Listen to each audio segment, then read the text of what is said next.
Hello everyone, मैं हूँ रीना दांगी। आप देख चुके हैं मैटर का क्लासिफिकेशन। उसमें हमने देखा था मैटर क्या होता है, मैटर को कितने पार्ट्स में डिवाइड किया गया है, फिजिकल क्लासिफिकेशन और केमिकल क्लासिफिकेशन, फिजिकल क्लासिफिकेशन और केमिकल क्लासिफिकेशन।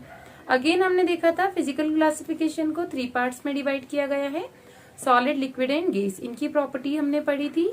उसके बाद हमने देखा था कि केमिकल को 2 पार्ट्स में डिवाइड किया गया था, pure substance and mixtures. Pure substance, element and compound, और मिक्सचर को डिवाइड किया गया था homogeneous mixture and heterogeneous mixture.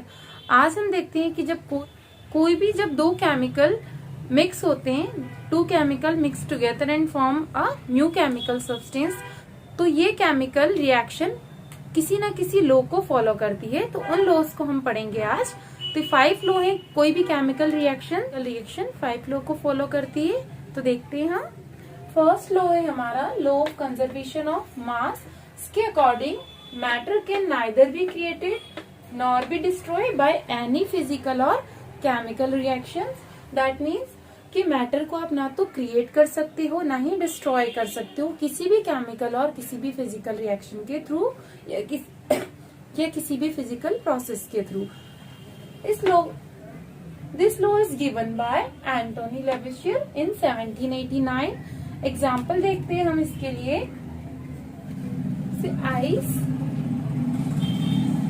Ice convert हो रही है वाटर के अंदर, और अगेन वाटर आइस के अंदर कन्वर्ट हो सकता है। तो जितना भी अमाउंट था हमारा वाटर का, चाहे उसे हम लिक्विड के फॉर्म में कन्वर्ट करें मीन्स वाटर में, या आइस के फॉर्म में कन्वर्ट करें, जो अमाउंट या जो मैटर था वो सेम था या फिक्स था। ना तो उसे हम क्रिएट कर रहे हैं ना ही डिस्ट्रॉय कर रहे हैं, बस एक फॉर्म से दूसरे फॉर्म के अंदर कन्वर्ट कर रहे हैं। फॉर एग्जाम्पल ले लेते हैं हम NaCl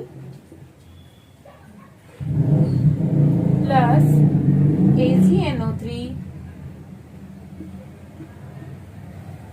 ये बन जाएगा हमारा AgCl प्लस, यहाँ लिख देते हैं नीचे NaNO3। ये दोनों एक्वस स्टेट में है, ये सॉलिड फॉर्म में फॉर्म होगा हमारा AgCl और एक्वस। तो यहाँ पर हमने लिया है NaCl, sodium chloride, AgNO3, silver nitrate, और ये फॉर्मेशन कर रहा है सिल्वर क्लोराइड, और यहाँ पे बन रहा है हमारा NaNO3। तो इसके अंदर क्या हो रहा है कि यहाँ से सोडियम और नाइट्रेट ये दोनों कंबाइन हो चुके हैं, और यहाँ से सिल्वर और Cl, यानी कि जो पहले से प्रेजेंट था इन दोनों के बीच में क्या रिएक्शन हो रहा है। After this reaction we get precipitation of silver chloride. But यहाँ पर ना तो कुछ डिस्ट्रॉय हो रहा है ना ही और किसी नई चीज का फॉर्मेशन हो रहा है। जो चीजें पहले से ही प्रेजेंट थी वो आपस में ब्रेक डाउन हुई और नई चीज का फॉर्मेशन कर रही है। तो that means matter neither be created nor be destroyed, या हम ऐसे भी कह सकते हैं कि neither be created nor be destroyed. Understood. Next law देखते हैं हम, law of constant composition of, थोड़ा सा इरेज हो गया है, लॉ ऑफ कांस्टेंट कंपोजिशन और definite proportion. This law is given by Proust 1799. According to this law, a pure chemical compound is always found to be made up of the same elements combined together in the same fixed proportion by mass. Means आप किसी भी chemical compound का means आप कोई भी pure chemical compound बना रहे हो तो हमेशा वो जो एलिमेंट रहेंगे उनका रेशो बाय मास या बाय वेट हमेशा फिक्स रहेगा। जैसे हम वाटर देख लेते हैं H2O, इसके अंदर जो हाइड्रोजन है, हाइड्रोजन हो जाएगा हमारा 2, क्योंकि इसका एक हाइड्रोजन का मास होता है 1, फिर 2 हाइड्रोजन है यहाँ पर तो ये हो जाएगा 2, और ऑक्सीजन का मास हो जाएगा यहाँ पर 16। तो इसको और सिंपलर फॉर्म में कन्वर्ट कर लेते हैं तो ये हो जाएगा हमारा 1:8। तो आप कभी भी वाटर का फॉर्मेशन कीजिए, कहीं पर भी कीजिए, किसी भी प्लेस पर कीजिए, चाहे एग्जाम्पल के लिए आप सी वाटर ले लीजिए, रिवर वाटर, पॉन्ड वाटर, या अमेरिका, ऑस्ट्रेलिया, कहीं पर भी वाटर का फॉर्मेशन करेंगे तो उसका रेशियो हमेशा 1:8 ही रहेगा। इसके दो लिमिटेशंस हैं, वो हम देख लेते हैं। फर्स्ट है कि हमें मालूम है कि हाइड्रोजन के 3 आइसोटोप्स होते हैं। कोई भी एलिमेंट एग्जिस्ट कर रहा है उसके अलग अलग आइसोटोप्स के साथ में, तब ये रूल एप्लीकेबल नहीं होगा। हमेशा सेम रेशियो के साथ कंबाइन हो रहा है, बट जो कंपाउंड का फॉर्मेशन हो रहा है वो डिफरेंट हो सकता है। एग्जाम्पल देख लेते हैं इसके लिए। हमें सपोज कीजिए C2H5OH इथाइल एल्कोहल का फॉर्मूला है ये। इसके अंदर हमें कार्बन कितने दिख रहे हैं यहाँ पर? 2 कार्बन, 5 और 1 6 हाइड्रोजन एंड 1 ऑक्सीजन। इसका जो रेशियो है कंबाइन होने का कार्बन, हाइड्रोजन एंड ऑक्सीजन का, वो फिक्स है। सेम ऐसे ही यहाँ पर दूसरा लेते हैं हम।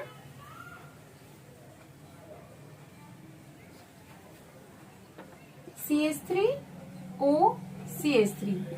तो यहाँ पर हमारे कार्बन कितने थे? 2 carbon, 6 hydrogen and 1 oxygen. Same यहाँ पर भी देखते हैं, 2 कार्बन, 6 हाइड्रोजन एंड 1 ऑक्सीजन।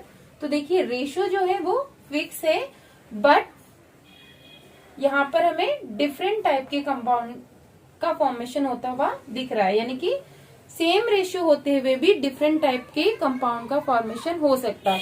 तो इस लॉ की 2 लिमिटेशन है, यदि आइसोटोप यूज कर रहे हैं तब, और डिफरेंट टाइप के कंपाउंड का फॉर्मेशन हो रहा है तब ये वाला रूल एप्लीकेबल नहीं होगा। नेक्स्ट देखते हैं हम law of multiple proportion. This law is given by Dalton. According to this law, when 2 elements combine to form 2 or more chemical compound, then the masses of one of the elements which combine with a fixed mass of the other bear a simple ratio to be one another.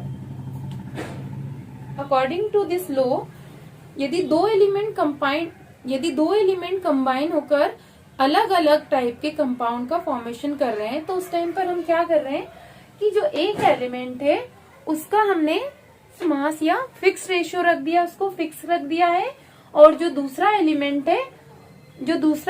है उसका जो हमें ratio मिलेगा वो एक simple form में हमें मिलेगा। इसको एग्जांपल के थ्रू देखिए, N2O, NO, N2O3, N2O4 and N2O5। यहाँ पर हमने 2 एलिमेंट लिए हैं, नाइट्रोजन एंड ऑक्सीजन। नाइट्रोजन और ऑक्सीजन, नाइट्रोजन और ऑक्सीजन। यहाँ पर हम नाइट्रोजन का मास लिख लेते हैं। हम सबको मालूम है एक नाइट्रोजन का मास होता है 14। तो यहाँ पर 2 नाइट्रोजन है इसलिए हो जाएगा 28। ऑक्सीजन का होता है 16, यहाँ 16 लिख लेंगे। एक नाइट्रोजन है 14, एक ऑक्सीजन 16। यहाँ पर फिर से हमको, यहाँ पे 2 नाइट्रोजन है, दैट मीन्स ये हो जाएगा 28, और यहाँ पर 3 ऑक्सीजन है तो ये हो जाएगा हमारा 48, 28, 4 ऑक्सीजन है तो ये हो जाएगा 64, 28 और ये 80। जितने नंबर ऑफ ऑक्सीजन या जितने नंबर ऑफ नाइट्रोजन है उससे हमने इसको वेट को या इसके मास को मल्टीप्लाई कर दिया। इसको हम सिंपलर रेशियो में कन्वर्ट कर लेते हैं। सिंपल वे में कन्वर्ट करेंगे तो ये हो जाएगा 14:8। यहाँ पर इसको 14, 16, ये हो जाएगा 14। इसको हम कन्वर्ट कर रहे हैं कि हमें नाइट्रोजन का वेट फिक्स रख रहे हैं या इसका मास फिक्स रख रहे हैं 14, और ये हो जाएगा 24, 14, 32, 14 और ये हो जाएगा 40। तो देखिए यहाँ पर हमको सेम रेशियो है, सेम मास मिल चुका है नाइट्रोजन का 14, 14, और ऑक्सीजन जो है हमारा चेंज हो रहा है। इसको हम और लिख सकते हैं 18, 16, 24, 32 एंड 40। इसको और सिंपलर वे में कन्वर्ट कर लेते हैं। 1 2 8 1 जा 8, 8 2 जा 16, 8 3 जा 24, 8 4 जा 32 एंड 8 5 जा। तो हमको नाइट्रोजन जो ऑक्सीजन के साथ कंबाइन हो रहा है उसका एक सिंपलर रेशो मिल चुका है 1 2 3 4 एंड 5, जबकि हमने क्या करा है, नाइट्रोजन को फिक्स कर दिया है। ये रूल हो गया है, यहाँ पर ये रूल प्रूफ हो गया। जो रूल हमारा क्या बताया था कि the element which combine with a fix mass, तो नाइट्रोजन का हमारा फिक्स मास हो गया, of the other bear a simple ratio of one another. Fourth law देखते हैं हम, law of reciprocal proportion. This law is given by रिस्टर in 1792. The ratio of mass of two elements A and B which combine separately with a fixed mass. दो element ले लिए हमने A और B और वो कंबाइन हो रहे हैं सेपरेटली और उन दोनों का जो मास है वो फिक्स है with a fixed mass of the third element C। और ये पहले तो दोनों सेपरेटली कंबाइन हो रहे थे और अब C जो थर्ड एलिमेंट है उसके साथ कंबाइन हो रहे हैं जिसका भी मास फिक्स है। Either the same or some simple multiple of the ratio of the mass in which A and B combine directly with each other। तो हमें सिंपल मल्टीपल रेशियो मिलेगा इन तीनों का। पहले A और B कंबाइन हो रहे थे, फिर ये C के साथ कंबाइन हो रहे हैं, तब भी हमें क्या मिलेगा, एक सिंपलर रेशियो मिलेगा इनके मास का। इसको हम एक एग्जाम्पल के थ्रू प्रूफ करते हैं।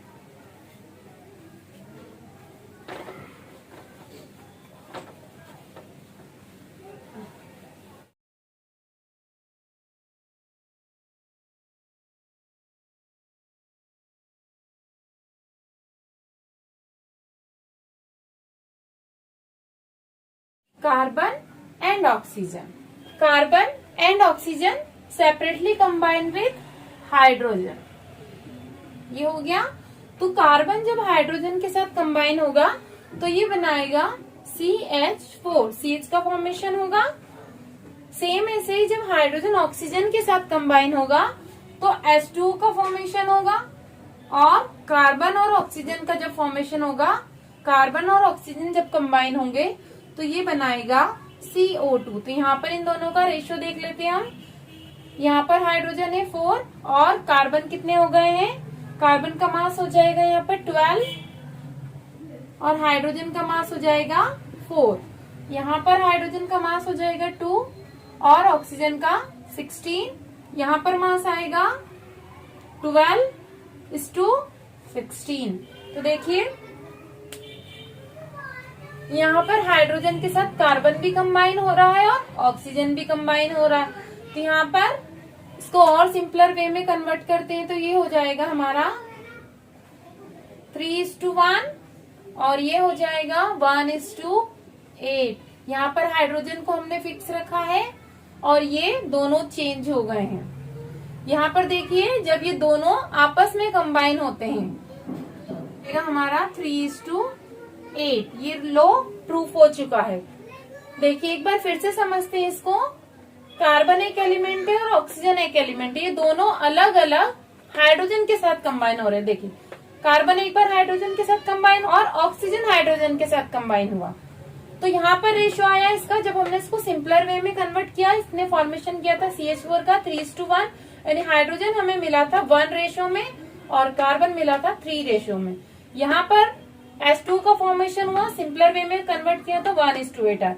दोनों जगह हाइड्रोजन 1:1 के फॉर्म में 1 रेशियो के फॉर्म में प्रेजेंट है। यहाँ पर हमें कार्बन मिला 3 रेशियो में और यहाँ पर हमें ऑक्सीजन मिला है 8 रेशियो में। दोनों देखिए यहाँ पर हमें वही रेशियो मिलेगा जब दोनों आपस में कंबाइन हुए 3:8। ये रूल प्रूफ हो चुका। लास्ट देखते हैं हम गैलोसिक लॉ ऑफ गैसियस वॉल्यूम्स। ये लॉ सिर्फ गैसेस के लिए अप्लाई होता है, लिक्विड के लिए अप्लाई नहीं, लिक्विड पर एप्लीकेबल नहीं होता है। According to this law when gases react together they always do so in volumes which bear a simple ratio to one another and to the volumes of the product if these are also gases, provided all measurements of volume are done under simpler conditions of temperature and pressure। यानी कि temperature और pressure दोनों ही constant रहेंगे। Example के through इसको देखते हैं हम। पहले यहाँ देख लीजिए कि जब दो गैसेस या कोई भी गैसेस रिएक्ट कर रही हैं तो जो उनका जो वॉल्यूम रहेगा वो हमेशा एक सिंपल रेशियो का फॉर्मेशन करेगा। देखिए यहाँ पर हमने ले लिया है H2 प्लस Cl2। H2 भी गैस है और Cl2 भी यानी क्लोरीन भी हमने गैस के फॉर्म में लिया है।